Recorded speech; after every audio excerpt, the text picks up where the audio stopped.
I know one of the key themes of this whole show is really around how talent can leverage a lot of their influence and distribution to build wealth, to build ownership, to build equity. And I think there's few better examples of a creator that has done that than Emma Chamberlain and what she has done with Chamberlain Coffee. What started as just kind of a talent incubated brand has now grown to have over a $50 million valuation. Even in 2024, they generated $22 million in revenue reportedly. And I think it's a really fascinating story. Jordan, what's happening? How you feeling, man? I'm good. I'm actually in San Francisco this week for a company offsite for a company that shall not be named. But I'm on the 18th floor of the Beacon Grand Hotel and looking at beautiful San Francisco right now. So I'm good. How you doing? I'm good, man. I was in Miami last weekend for Miami Music Week, and then off to Coachella this upcoming weekend at some fun client shoots with Knox, and trying to make sure I get some good rest in between. So doing my best, but here we are, another You, episode of you the got Business of Talent podcast. you got any artists you're looking forward to at Coachella? Yeah, the ones that we're working with, man. Working with there's this really awesome group called Indo Warehouse that we've been doing some work with, which is a phenomenal story too, but I might save it for a different day. But super fast growth, almost the fastest growth I've seen of an act and party collective in the past. They started 3 years ago, and both the two guys that are kind of the front men of the duo and collective were, one of them worked at Facebook. The Wow. other held different product management roles across different software companies and agencies. And they saw that there was a hole in the market across kind of house music fans that were of often Indian or South Asian descent. So they created this brand, Indo Warehouse. And to me, it's just Damn, the that's epitome of crazy way to think about it. That's so cool. it's the epitome of like how fast growth can take place when you really tap into an unmet market need. They threw their first party in Lower East Side and made a commitment. It was 200 people, and they made a commitment to each other that they wanted every single event to double in size. And flash forward about 2 years, and they're literally like selling out Brooklyn Mirage, and now have like peak slot, like closing out one of the biggest stages at Coachella. So it's yeah, grateful to be able to work and support them. Great. That's so cool. That's so Yeah. cool. Yeah. Well, today, really excited. I know one of the key themes of this whole show is really around how talent can leverage a lot of their influence and distribution to build wealth, to build ownership, to build equity. And I think there's few better examples of a creator that has done that than Emma Chamberlain and what she has done with Chamberlain Coffee.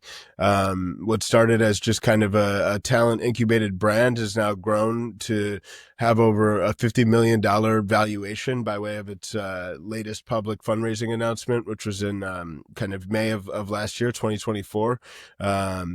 Even in 2024, they generated $22 million in revenue reportedly. And I think it's a really fascinating story. I think obviously this is at like a very big scale. But I think there's all sorts of opportunities like these, even at smaller scales. But really excited in today's chat to kind of deconstruct and walk through a bit of her journey as a case study of sorts around how did she launch this business? What were some of the early ups and downs? How they kind of bounced back to continue driving growth to be where they are today. So I think really excited to kind of do a bit of a deeper dive and deconstruct this. Yeah, I think this will be really important for people who kind of want to figure out. I mean, we've talked about what the business blueprint is for creators in 2025. This is one of those blueprints I think people can follow. So people can kind of start their career and think about Emma Chamberlain as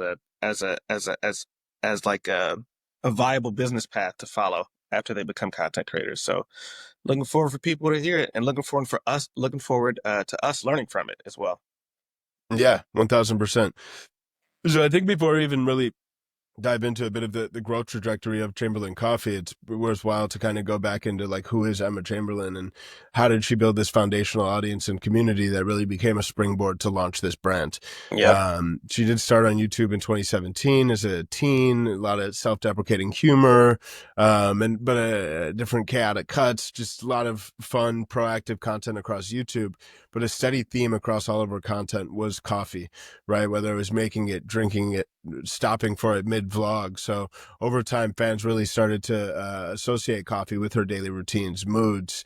There were videos around how she makes her coffee that racked up millions of views on YouTube, and I think that really became this kind of deep, authentic point of connection between her and what she was genuinely interested in, and what her fans started to know her for. Which I think, as we're talking around like lessons learned and insights, it's that level of authentic alignment was a critical ingredient to a lot of the growth and impetus for launching this business. I think if creators are trying to just like launch a business that hasn't necessarily been a theme across their content in the past, it's like it's going to be a lot harder to actually convert your fans to be fans of this other thing. It just comes out of nowhere with no context, no built-in rapport, built-in credibility around the topic. So I think for starters, I think if you're a creator, or if you're kind of thinking about launching and scaling your efforts as a creator and potentially wanting to launch a brand, making sure that off jump you're finding tasteful, authentic ways to showcase that within a lot of your content. Well said. I think there's two interesting things to point out here. Coffee is already like really popular. So when somebody can turn something like coffee into this huge brand and have millions of stores, and we'll get to that later in the episode, I wonder how actually embedded coffee was into her videos and how important it was to her identity, because coffee is already like a very popular thing. I do have a question for you though. How do you know what part of your personality to figure out how to monetize, and what part of your humor, what part of your content? Like if you were Emma Chamberlain, obviously I'm sure in her videos the through line is coffee, but how do you make sure that you're choosing the right products to try to monetize? Because we all, our personalities are complex, how Yeah. do you know which one to go after, and how do you know if Yeah. there's even a market for that? Yeah. Definitely no black and white answer here, but I will say I want it's the kind answer, dude. I'm kidding. yeah, no. I mean, I think there's like there's two different routes that come to my mind. On one side, if you're more of this kind of like consumer oriented content creator, where a Uh-huh, lot more of the value of what you're doing is just based around entertainment and kind of uh-huh. a lens into your authentic, unfiltered, vulnerable life and experiences. If you're going that route, I think part of it is the more you force it, the more it won't work. So it's like, what are the Uh, things that you already naturally enjoy, you naturally consume, you naturally are passionate about? Um, and by way of just giving people a glimpse into your general life, those will become these kind of more consistent themes. So I honestly, I doubt when she started as a creator and became one of Time's 25 most influential people, or one of the top 10 Forbes creators, it was probably wasn't really, she didn't launch her career as a creator knowing that she was going to launch a coffee brand. I think she just was creating interesting content and had this very natural inclination and love for coffee. And then when trying to think about ways to diversify her revenue and better monetize her influence beyond just like AdSense and YouTube ads, yeah, that yeah. was when it became clear. I think the other route, and I think although this is applicable in kind of more of a consumer creator context, but even significantly more applicable in kind of like a B2B thought leadership, where the value of your content isn't, yes, it's kind of more edutainment, right? Yes, you still want it to be entertaining and engaging, but at the end of the day, it's largely around education. How can you help people do their job better, make more money, save time? Obviously Uh, kind of niche down across different roles, different verticals, etc. But at that point, if you're as you're kind of embarking to start creating content, you do really want to have a clear vision around like, who is your avatar, who is the broad customer segment you're trying to service with your content, what are their different pains, what are their different goals. I think if you're generally creating content that is valuable to them, it'll be a bit easier to really identify opportunities within that, because you've already built a bit more of a focused framework around trying to build authority surrounding a specific sector, specific set of pain points and goals. So I think those are two routes that come to mind from my perspective. yeah, no, that makes a lot of sense. I also think some of it is you just have to like keep doing it. You have to keep making content. I mean, Emma Chamberlain was very, very online before she became a business owner, and she was vulnerable. And that through line can only really come out if you like make content consistently. Like if I'm putting out one video every month, it's hard to figure out what that through line is if you're not really following my life. And I think a lot of her community was able to sort of grow up with her and realize that coffee was a big part of her personality. But again, just so impressive that it was coffee, because coffee is already like a super saturated market. And by making it closely identified with who she was as a person, she was able to stand out. So that's, good for her. She built a huge audience, 12 million YouTube subscribers, 15 million on IG. I think a lot of it just comes from that vulnerability. By the time she was 18, top 20 times 25 most influential people. Later, a top 10 Forbes creator. I don't know what she was doing at 18, but I probably smoked my first J or something like that. And that was probably the exciting part of, of me being 18, graduating high school, which is really cool for her that she was even able to focus at that age to do something like this and to be as massive as she is. Yeah. Seems like she prioritized authenticity over perfection, and in 2022, she actually pulled back on uploads to avoid burnout, which is something that we've talked about a while. Burnout is something that's like super real in the Yeah. industry. Um, do you think that her pulling back actually helped her brand mature? And I say that the first person that comes to mind is sort of like Frank Ocean.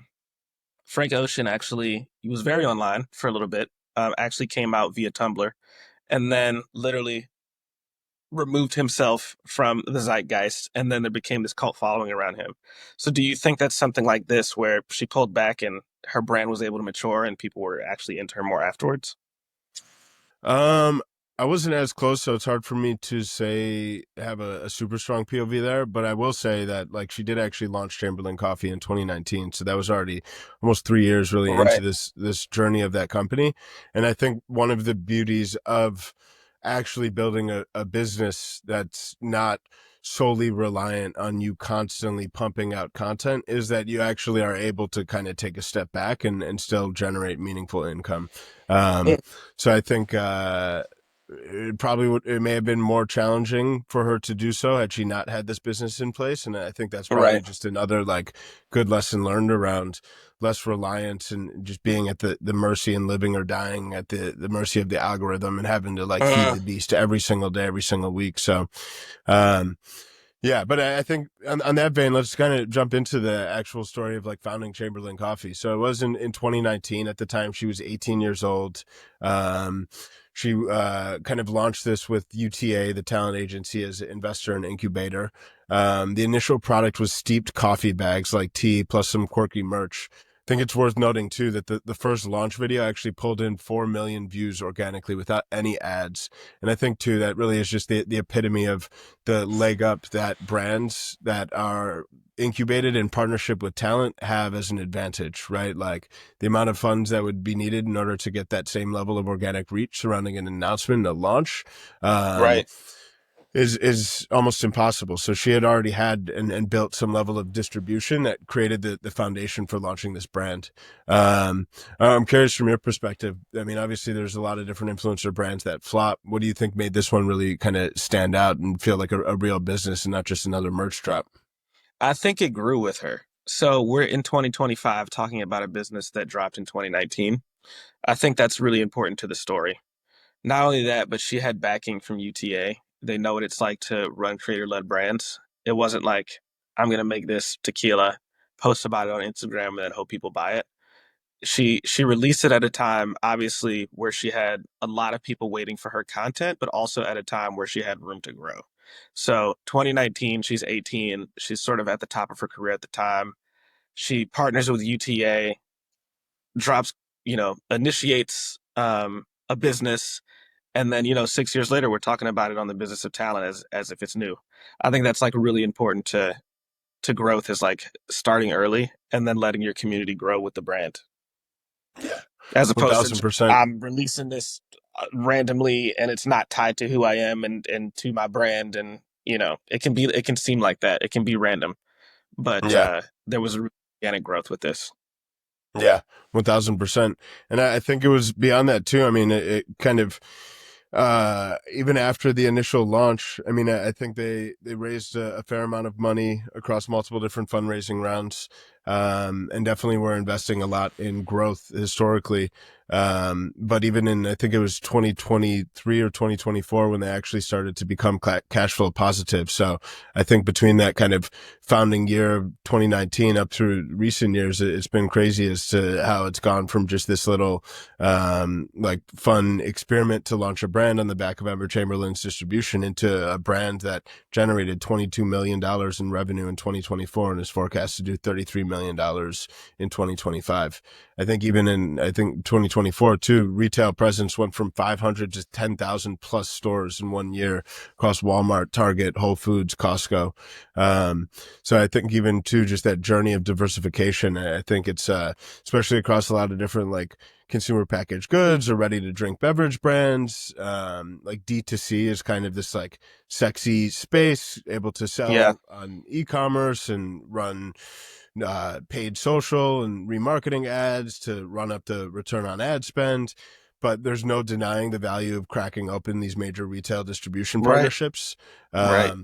And I think too, it's, I mean, there's a couple different layers there too, because even with Knox, I've had the opportunity to work with some different like CPG and RTD brands. And it's, half the battle too is just like showcasing the narrative such that these buyers who are responsible for making purchasing decisions of Walmart, of Target, Whole Foods, the people that are like, okay, we're going to order thousands of cases and showcase this at our stores, like they're looking at different social momentum. They're looking across to see Uh-huh. how much community participation and follower engagement and organic impressions there are. So even if you look, I'm sure a lot of the growth from like $10 million in revenue in 2022 to nearly double that 2 years later, 22 million in 2024. It's that D2C play was the initial launch momentum, in the first couple dominoes, but then really having this drastic expansion across retail partners has been a major, major unlock. And I think relative to all the other upstart coffee brands, being able to have her distribution really as the springboard is now taking it to these new heights. Yeah, I agree. We've talked about making sure that the brand outlasts the creator. I think as soon as you partner with retail, it's sort of the first major step to that. I imagine, 10,000 stores, there are people that buy Emma Chamberlain's coffee. We keep messing that up. Ember Chamberlain, Emma Chamberlain. But I imagine there are people that buy her coffee that don't know who she is. Because once you Yeah. go into retail stores, like I'll tell you, I go into my deli and I literally just choose a different coffee every time because I'm trying to figure out what is the best coffee for me at that given moment. And I actually don't know most of the time. So I just choose a random one. I'm sure maybe one of the coffees that I've had is associated with some brand that is popular that I don't know about that has a story. I'm not entirely sure. If I drink the coffee and it's good, I'm going to buy it again. So once you go into Walmart, Target, Whole Foods, Costco, you're in places where you're not just where people are on the internet. It's actually, moms, kids who don't have access to the internet as frequently as like Gen Z does, grandparents, like this older generation that can sort of give credence to this just by buying the coffee, tasting it, and getting it again. So like I think this is a really good move because like I said, there's probably a lot of people at that point that are buying the coffee that don't know who she is or found her from the coffee once you collaborate with retail chains. Yeah, for sure. And I will say too, as you bring that up, it's actually like, um, an interesting decision, and I'm curious. And obviously, hindsight is 2020. But naming it Chamberlain Coffee carries a sense of like risk by way of over association with Emma Chamberlain. Realize that's probably helpful from an early launch perspective, but as the brand tries to outgrow, it's like Emma as the face, like that presents its own set of risks. Yeah, Um, I mean, I guess Chamberlain, to somebody that isn't familiar with Emma Chamberlain, still sounds like a cool name. So it's, but undoubtedly, I think there still is some level of risk. And I personally think that if creators are working to launch businesses, it's probably better that you don't bake your name into it. Otherwise, you're yeah. just largely like perpetuating the need for you to be at the face, which inevitably is just going to hit its own ceilings and own constraints by way of it being more closely pegged to your involvement as the lead creator. Yeah, I completely agree. Speaking of, let's talk about some lows of this. Everything wasn't all rosy the entire time. In 2024, she had a packaging supplier fail where there were a lot of major out of stock issues, which obviously puts a cap on revenue. Revenue missed targets, only 22 million. Growth slowed a little bit. And most importantly, the CEO left and Emma became co CEO in the middle of a fundraising scramble. Do you think this is just a natural part of growing a business? Or do you think this is something that creators should look out for when they try to build their own brands based off of their identities? Yeah, I mean, I think it's all whenever you're going through and having the same kind of like hyper growth journey that she's had and that this company has Yeah, had, inevitably, I think it's impossible for it to just be a cakewalk. yeah, And I think there are a lot like, don't get me wrong, on one side of this equation, you have like distribution and marketing, which I think is like the biggest leg up that is provided by way of having some sort of like prominent creator or talent as the like the front. hmm, Um, but then on the other side, I mean, there's this complete like the operation, supply chain, fulfillment, packaging, production, like that's its own entire other can of worms. Um, that is going to have its own challenges. I think one thing is, and I think as this business has grown, she's been able to work with bigger and better partners and more seasoned team members that have more experience scaling operations across different CPG or RTD like beverage brands, which I think really helps overcome some of these. But I think inevitably it's never going to be easy. I do think one thing that's really interesting is when the CEO did leave in the middle of that fundraising scramble, Emma really came back in as the co-CEO, which I think is a testament to it. I think as even if you just think around the career arc of different creators, like oftentimes they might start as a creator and then over time as they start to get a deeper taste of business and entrepreneurship and scaling and operating businesses, that starts to be something they're more excited about. I mean, you hear similar conversations with Mr. Beast and how much time and passion he deploys towards really scaling Feastables as a brand. So I think to see her not just try and be hands off and like purely monetize right, off her right, distribution as a creator, but really kind right. of be in the trenches in some of the most tumultuous times of growing and operating this business, I think is a true testament. And I think too, as we're just kind of talking through this, extracting lessons learned, another critical component, right? It's like, if you're just trying to be the cosign and have your face stamped on the products and get a couple posts live across socials, like chances of success are drastically lower. Whereas if you're like in the trenches, you're surrounding yourself with seasoned team members, and you're adapting to serve the team in the best interest of the company as it grows and evolves, I think that becomes like a major, major unlock. Do you think that being a content creator, even if you do get to the point where you have as many followers as her, 20, 30 million, do you think that's enough experience to be a successful CEO of your own business? Because I think a lot of the reason why these creators don't necessarily run their own businesses and are just this marketing distribution channel is because they don't know how to run a business. Do you think that at the point, though, where you get to 30, 40 million followers, you've done enough deals, brand deals, you've done enough endorsements, you've done enough content strategy where you're sort of figuring out how to run a business that can make that parallel step to an actual business? Or do you think there's a lot to learn that you sort of have to figure out in order to make that happen? I think it's both. I think there's definitely certain like lessons learned in that journey, and you need to be entrepreneurial and effective in being able to grow such a sizable audience and community. So I think Yeah, like that's a skill set and kind of validated set of experience and competency in order to even get to right, that point.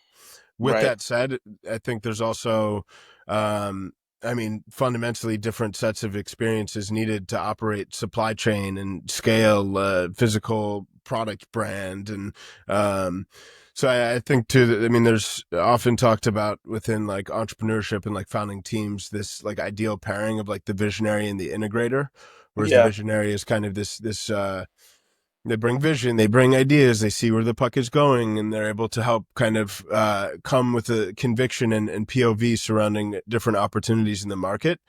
but Right. oftentimes those people aren't necessarily as operationally sound or efficient, and really benefit by way of having different integrators that may be better from an operational perspective, in standing up teams, instilling Right. different sets of processes. I think you take that a step further, even both across visionaries and integrators. You have folks that are better in the kind of like 0 to 1 stage of building businesses versus the 1 to 10 stage. Um, Right. where certain entrepreneurs and operators are better at like validating and getting to product market fit. But then it's like the set of skills, like I don't think a CEO that's been a career CEO and taking businesses from 10 million to $100 million in annual revenue and 100 to 1,000 employees is like, they're probably not great at starting a new business from scratch. Like their skill set is around structure, process, Yeah. the systems for scaling. Yeah. And then vice versa. It's like those folks that are really great at finding some of those initial opportunities, bringing products to market, um, probably aren't as good at instilling and driving that sense of structure and scale needed. So Right. I think you have these rare fringe cases where people are able to evolve well. And it does seem like Emma is kind of on that path. Yeah. I'd say it's more the anomaly than the rule. And I think at the end of the day, though, it's needing to have just a deep sense of like self-awareness, such that you can surround yourself with people that complement your skill sets, as well as the Yeah. humility to know what you're good at and not great at. So you can both surround yourself with people that are better than you at any one function, and B, grow. Hell yeah. Chat. Clip that. Clip that, chat. That was tight. Let's talk about what's going on today with Chamberlain Coffee. What can we look forward to, and what's the current state of Chamberlain Coffee, Sam? Yeah, I mean, I think there's a couple different things. I mean, still very much pressing hard on growth mode. I mean, they had $22 million in revenue in 2024 and projected $33 million in a leaked fundraising deck in 2025. So it seems like they're still on a very strong growth trajectory. They have actually opened up a physical cafe in the Westfield Century City Mall, which is great from having kind of a IRL footprint. Great to see collaborations across other talent-led businesses. 818 Tequila, they collaborated. It's Kylie Jenner's brand on an espresso martini kit, which is expanding into premium lifestyle crossovers. And then I think most importantly too, having founded this business in 2019, they've now really started to make the shift towards being cash flow positive. Oftentimes in these kind of venture-backed high growth businesses, it's very commonplace to like operate at a loss in the first 3 to 5 plus years, because you're really just Right. focusing on acquiring market share. But for them to have actually turned that corner towards becoming profitable while also still scaling aggressively, I think is a great place to be. So I think excited to see how it continues to grow. Yeah, I want to go back to dissect a little bit more opening a physical cafe. I mean, we've talked about D2C in the sense of having an online store is the way that we see it mostly, having some sort of Shopify drop shipping service, buying merchandise. She could have just sold this as bags of ground coffee that she shipped to people directly. What do you think went behind the decision to open a physical cafe? I mean, at that point, you have staff. At that point, the profitability and the business structure look entirely different than D2C. What do you think is sort of behind that decision to do that? And do you think it should be something that she expands, or it's this only marquee store that sort of serves as the home of the brand? Yeah, great question. And first, I gotta in real time fact check myself. A1A was actually Kendall Jenner's brand, not Kylie. Oh my But god. I'm kidding. not keeping up with them as much as I should. But Yeah, oh my god, it's messed up. No, I'm kidding. How'd you confuse the sisters? No.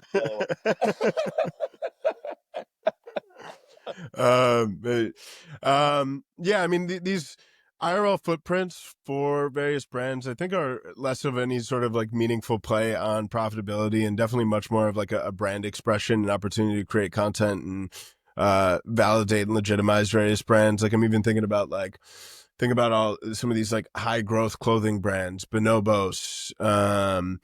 There's all these different stores like Warby Parker, like Uh-huh, uh-huh. you have, I mean, Warby Parker is interesting, and I'd be curious to see the actual breakdown, because I know they actually are moving a ton of product through their physical stores. But when you look at something like Bonobos, where it's these kind of like e-commerce dominated brands, the storefronts are more just an opportunity as like a marketing touch point than it is like the Yep. core business driver. Yep. So I think that's Good the point. play there. Less, I'd be very surprised if their growth plan is heavily revolves around opening up and scaling a massive chain of physical cafes. Yeah, I think it would have to, at that point, it'd have to be separate to some degree from the creator.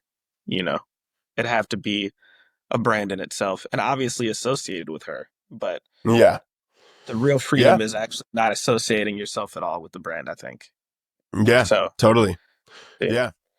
So as we come Cool. towards a close, I think it's good to just kind of round things out with some of the biggest takeaways here, and I'll start with a couple. But I think one, um, trust is what drives sales. Like I think she had already built a deep sense of connection and camaraderie with her community, and a sense of organic and authentic passion around coffee, and that being a Yep. touch point of interaction with her community. I think that was like a critical foundational component. I think from a like scaling the brand perspective, I think getting the launch from D2C helped create some of the initial traction, but it was really kind of snowballing that traction into retail distribution. That's really enabled it to drive this massive growth. Um, the last thing I'd say too is really just like, I think as she's continued to grow and as the business has grown, really bringing on top tier team, aiding in the fundraising, over nearly $20 million raised to date. Yep. This kind of shift towards being focused on profitability. I think it's a great evolution, and really excited to see where it continues to go. What are some of the other takeaways from your perspective? Yeah. First of all, the beginning of collaborating with other brands, I think is really important, and we'll be able to have this expand longer than it'll be able to have a longer tail. One thing that she's also doing is she has a Spotify exclusive, or she may have a Spotify exclusive podcast. So seeing how that kind of diversifies her marketing strategy, I think will be really important. But I think the main takeaway from this for me is that it starts with authenticity and ends with quality, like ends with Yeah, quality product. So 1000%. Well, cheers to Emma Chamberlain. I have to get some of her coffee. yeah, It's now we got to check it out. Now we got to Yeah, go. exactly. Exactly. But no, really enjoyed doing this kind of deeper dive breakdown case study of sorts. Let us know, and hit us in the comments on YouTube or Instagram. Let us know if there's any other ones you'd like us to dive into. But I think definitely tons of great lessons learned. Very excited to see the continued growth trajectory of this company. And I'll, as always, enjoy chopping it up with you, Jordan. Absolutely. Absolutely. And I hope you have a great rest of your week, and everyone listening to this as well.